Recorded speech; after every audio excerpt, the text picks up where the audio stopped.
भी ऐसी सिचुएशन आपातकाल में आ जाए तो जो स्कैम करने वाला व्यक्ति है उसे कुछ चीजें ऐसी हैं जो नहीं पता होंगी।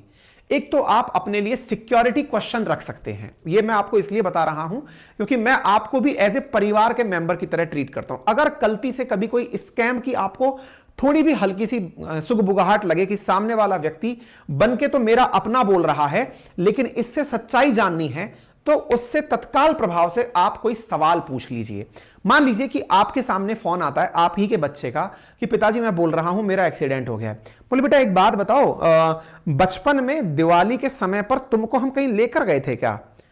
आपको अचानक कोई घटना ऐसी याद है जो आपके बच्चे को याद है? जैसे पटाखे से जला हो तो वो कह जाएगा तुरंत कि हाँ पापा मैं पटाखे से जला था। याद रहने वाली बात है। बेटा तुमको पता है कि तुम्हारा सिर, जैसे हमारा सिर फूटा हुआ है, बेटा तुम्हें पता है कि तुम्हारा सिर कैसे फूटा था?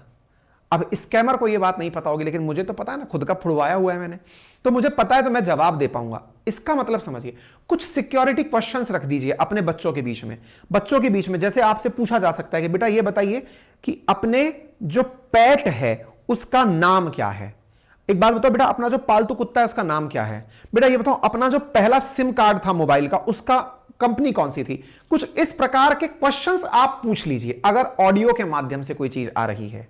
ठीक है, वीडियो के माध्यम से भी अगर कोई चीज आपके सामने आ रही है और कोई आपसे संवाद कर रहा है तो आप उससे इस प्रकार के सवाल पूछ सकते हैं। लेकिन कोई आपको रिकॉर्डेड कोई चीज भेज दे रहा है तो कैसे करें? तो आप अगर अपनों को पहचानते हैं तो उनके कुछ हाव भाव होते हैं।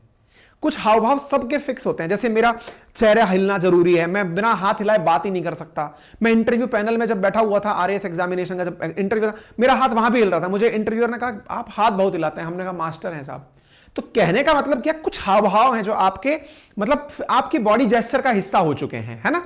तो इसका मतलब आप उन चीजों का गहनता से अध्ययन करके, क्योंकि स्कैमर इतना नहीं कर सकता है ना, तो आप उनका ख्याल रखें। बाकी तो देखिए सुरक्षा ही उपाय है और इस मिस इंफॉर्मेशन के युग में सही इंफॉर्म्ड रहना ही बहुत बड़ी उपलब्धि है।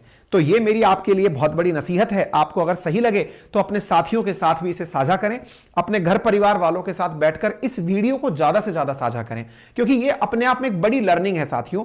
अपने घर परिवार वालों को, बहन बेटियों को, बच्चों को, माँ बाप को जरूर इसे साझा करें और उन्हें बताएं कि इससे कैसे बचा जा सकता है, कल को अगर ऐसा हो तो कैसे सुरक्षित रहा जा सकता है। ठीक है।